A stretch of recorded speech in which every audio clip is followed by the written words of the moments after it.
যে আয়োজন আমাদের আমি বলবো যে অ্যাটর্নি খায়রুল বাশারকে পাওয়া মানেই হচ্ছে নতুন নতুন আপডেটগুলো আমরা জেনে নিই।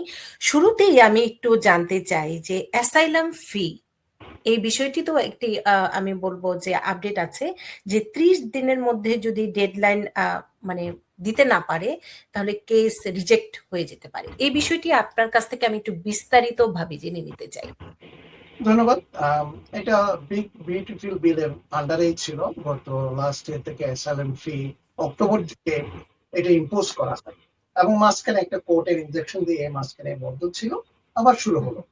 প্রথমেই ছিল ইনিশিয়াল অ্যাপ্লিকেশন করার সময় ফি, এবং যতদিন কেস পেন্ডিং থাকবে প্রতি বছর একটা রিনিউয়াল ফি দিতে হবে এভরি ইয়ার। এখন এভরি ইয়ার রিনিউয়াল ফির জন্য অনেকে নোটিশ পাচ্ছেন এবং দিচ্ছেন। তো রিসেন্টলি গত 28 এপ্রিল, সরি গত 29, কালকে তো আসলো 29 এপ্রিলে যেটা সার্কুলার আসছে, নোটিশ পাওয়ার পর থেকে যদি 30 দিনের মধ্যে কেউ এই ফি যদি দিতে ব্যর্থ হয় তাহলে 29 মে 29 থেকে ইউএসএ যেসব পেন্ডিং অ্যাসাইলাম অ্যাপ্লিকেশন আছে সবগুলো রিজেক্ট করবে।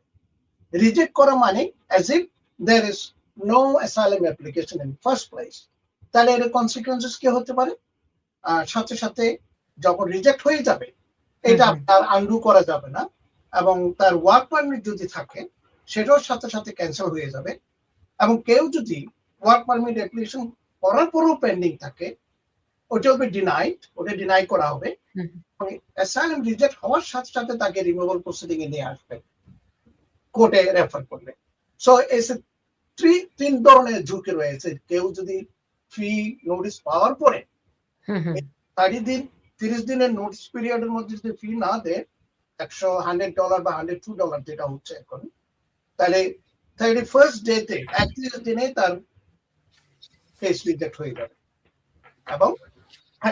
এবং ওয়ার্ক পারমিট যদি থাকে ওইটা নেক্সট ডে থেকে কি হবে, ডিনাইড হবে এবং ইট উইল বি ইনঅ্যাক্টিভ ভার্চুয়ালি, এবং তাকে কোর্টে রেফার করা হবে, রিমুভাল প্রসিডিং এ আসা হবে। It's very dangerous. এখন এই গত 28 তে এটা সার্কুলার আসছে। It will be effective from May 29।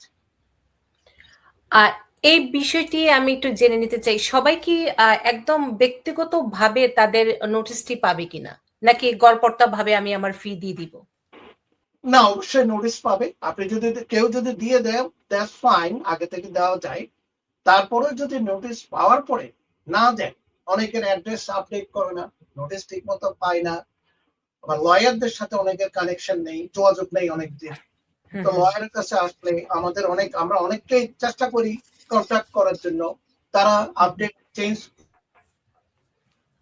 Change করে ফেলে আমাদের কোনো নোটিশ ছাড়া। তো আমরা তখন কমিউনিকেট করতে না পারি, আমাদের করার কিছু নেই। So it's very risky. যাদের পেন্ডিং অ্যাপ্লিকেশন আছে ইউএসসিএস এ স্পেশালি, অ্যাড্রেস আপডেট করতে হবে রীতিমতো এভরি ডে। আমি যদি বলি এভরি মান্থ তাদের আপডেট দেখা উচিত, ফি কখন due. It's very important, it's very urgent. আপনি আর্জেন্ট নোটিফিকেশন বলতে পারি আপনার ভিউয়ার্সের জন্য। এবং এই বিষয়টি আমি একটু জেনে নিতে চাই, কেউ হয়তো লেটারটি মিস করেছে, সে তার অনলাইনে গিয়ে তার অ্যাকাউন্টে গিয়ে সেটি কি দেখতে পাবে, তার ডিউ ডেটটি কখন? অবশ্যই অনলাইনে দেখতে পারবে। যদি কারো অনলাইন অ্যাকাউন্ট থেকে থাকে, অবশ্যই আমি বলবো, সবাইকে অ্যাডভাইস করবো সবাই অনলাইন যদি অ্যাকাউন্ট করে থাকেন ভেরি গুড, না এখনই করে ফেলেন, তার রিস্কটা মিনিমাইজ হবে এবং অনলাইনে আপনি আপনার নোটিশটা দেখতে পাবেন। এক্ষেত্রে আরেকটি আমি একটু ছোট সম্পর্ক প্রশ্ন করেই ফেলতে চাই অ্যাটর্নি খায়রুল বাশার। সেটি হচ্ছে ফিটি নিয়ে আমরা আগেও আলোচনা করেছি, কত ফি, তারপরেও যদি আপনি আবার একটু তথ্যটি দিতেন আমাদের দর্শকদের জন্য। শিওর। এটা ইনিশিয়াল ফি $100 অ্যাপ্লিকেশন করার সময়। তারপর থেকে যত বছর কেসটা পেন্ডিং থাকবে ইউএসএস এ, প্রতি বছর করে $2 করে পেন্ডিং ফি। এখন আগে $100 ছিল, এখন দেখলাম $2 এডিশনাল $2 নিচ্ছে, $102 করে দিতে হবে। $102 করে। আমাদের একজন প্রশ্ন করেছে, সেটি হচ্ছে, এই প্রশ্নটি আমাদের সবসময় থাকে, সেটি হচ্ছে ঢাকায় যে আমেরিকার দূতাবাসের কার্যক্রম, সেখানে ভিসা দেয়াটি কবে নাগাদ শুরু হবে? এবং এর সাথেই তিনি আরেকটি প্রশ্ন করেছেন, ইমিগ্রেশন ভিসার স্থগিতাদেশের বিরুদ্ধে আদালতের মামলায় প্রিলিমিনারি কোনো ইনজেকশন আসার সম্ভাবনা আছে কিনা আপু? এই বিষয়টি আছে কিনা? জি, অ্যাটর্নি খায়রুল বাশার। এটা মামলা ক্লাস সেকশন বেশ কয়েকটা আছে।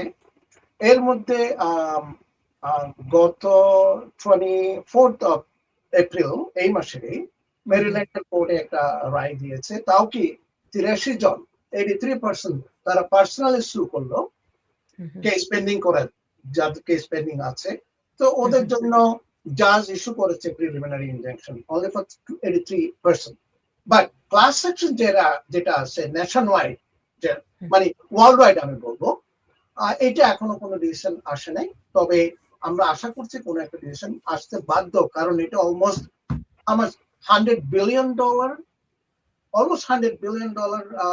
collected fees. I may be mistaken, or maybe $1 billion collected fees এই যে ওয়ার্ল্ড ওয়াইড যাদের কেস পেন্ডিং আছে, সো এটা আসতে বাধ্য। বাট কিছু নীতি আসবে এর মধ্যে, কারা ভিসা পাবে কারা পাবে না, so it's all kind of thing, এটা আসতে বাধ্য। It cannot be indefinite period. আচ্ছা আচ্ছা, কিন্তু কবে নাগাদ আসবে সেটি এখনো সুস্পষ্ট কোনো তারিখ বলা মুশকিল, তাই তো? আমরা এখন বলতে পারছি না, it depends on lot of factors. এখন কোর্টে যদি অর্ডার দিয়ে দেয়, গভর্নমেন্টকে হয়তো আপিলে যাবে, নাইলে ওরা যদি কোনো একটা ডিসিশন রীতি বা নীতিগুলো যদি ফাইনালাইজ করতে পারে, তাহলে শুরু হবে ভিসা ইস্যু করা।